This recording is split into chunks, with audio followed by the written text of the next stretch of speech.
So, changing the paper, you can actually turn your wrenches where when I come back to tighten it up, I got one wrench down, one wrench up, okay? Same thing taking it off, learn to turn your wrenches around, break your cam. Let me take this paper off. I went ahead and size the paper to the drum. That's what you want to make sure that you have. And back in the day, we used to have sheet metal templates that were crimped on the ends. And you could just roll your paper out, put your template down there, cut it. Or as most of us do, we take our previous piece of paper that's used, lay it down, cut the paper. So on taking the paper, first of all, take your wrench and lay down here to keep that rolling up on you. Take your paper here, lay your paper out. If you notice where the cam hits at, it's on an angle, okay? Split drum, and if you look at the drum here, that's actually on an angle.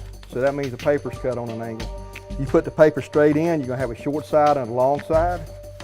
The cam will bite part of it, but it won't bite the other part, whichever side's short. Okay, so you even your paper up here and you actually crimp it. But when you crimp it, it pushes this paper back. So you gotta straighten it up, pull that piece back forward, see how it moves. Okay, and then come down here and cut this piece. And I'll do that right now. If you notice how we're cutting here.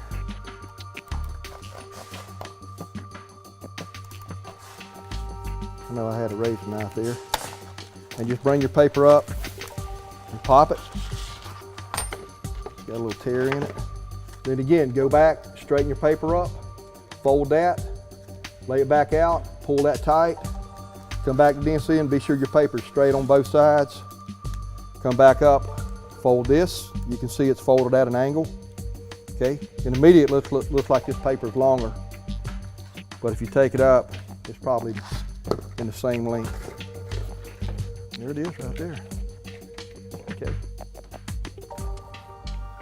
This side up, that's for purpose, because if you do it that way, then you got your short ends backwards, okay?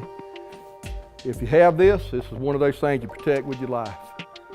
I'm telling you, because if you bust a piece of paper and you don't have a backup, then you're in trouble. Again, you see these points here? Okay, that's actually for when you line it up. If you cut them here, okay, that's actually your fold mark. You can put your thumb there and fold it. What we do is actually put a mark on it. We put the paper down, and I'll show you what I mean here. Okay, see how good we are. Hey, we're close. Man, like about an 1/8 inch off. Okay, if you put it down and you take these here and cut them, you're gonna get yourself in trouble, especially with some of the heavier grits, and could be some of your fines. So keep your finger there, slide this back, keep that straight, and that's where you want to make the fold at. All right, let's see.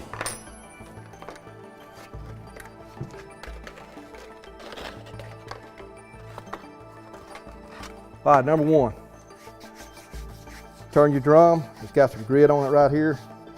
You want to keep it clean. If you can see that grit right there, you got to brush it off. Again, run your sides, make sure nothing's on it, bring it back around. Another thing, make sure the back of your paper's clean, no grit on it. Pull it out, put it in your slot, grab your drum, roll it around, pull the bottom piece out, put the top piece in, you roll it up a little bit. Okay, you want to make sure that's tight. Bring this piece back here. Go in at an angle.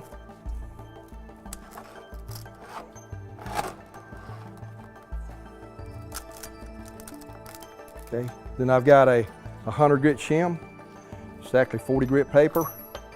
And as you work through your papers, putting it on different grits, what you'll have to do is that you can reverse your shims. You can have double shims. You can have 120 grit, two 120 grits.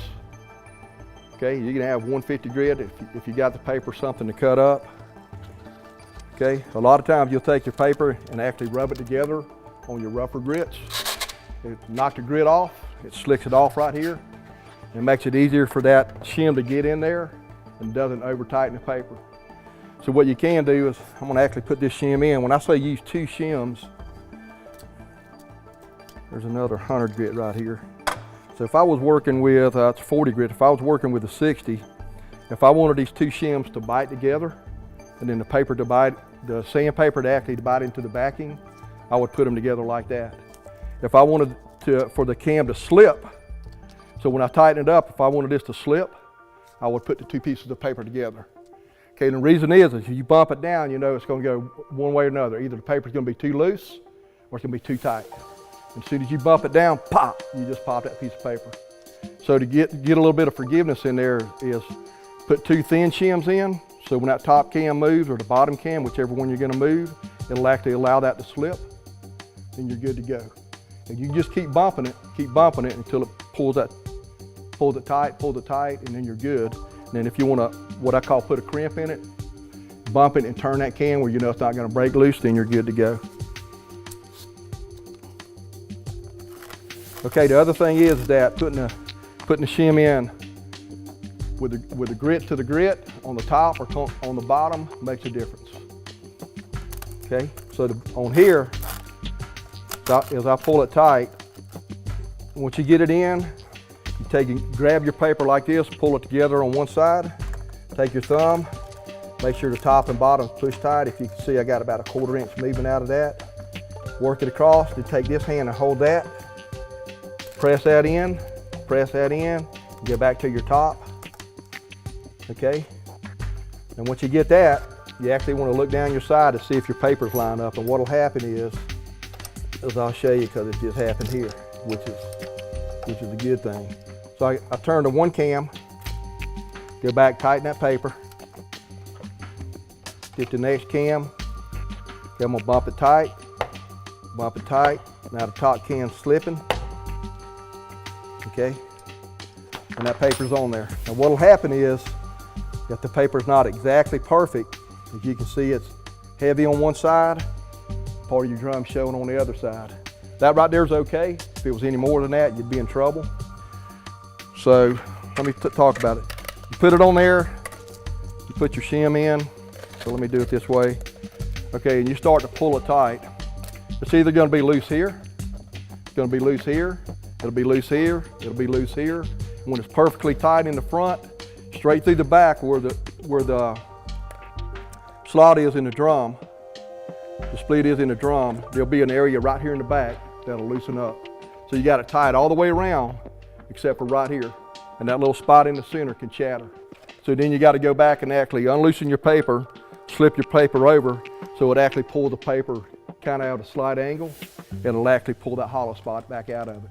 But just as soon as you turn it on, you can hear it, and when you look at the floor, if your chatter starts showing up in the center, then you know the backside of your paper's got that little hollow spot in it. So let's see how we did here. Okay, the other thing is roll your paper around, check your sides. You want to watch both sides of your thumb to see if your paper gives. Okay, come back up to your edge, check all your edges, and a lot of time when you're doing this, you can just do it within a minute. You can roll this thing around, and then the other thing is go back and thump it, and if you hear a hollow spot or a loose spot, you can hear it, the paper sounds completely different, just like tapping on something that's hollow. Okay, you get it on there, close your drum back down, put your tools up. All right, let's see how we did here.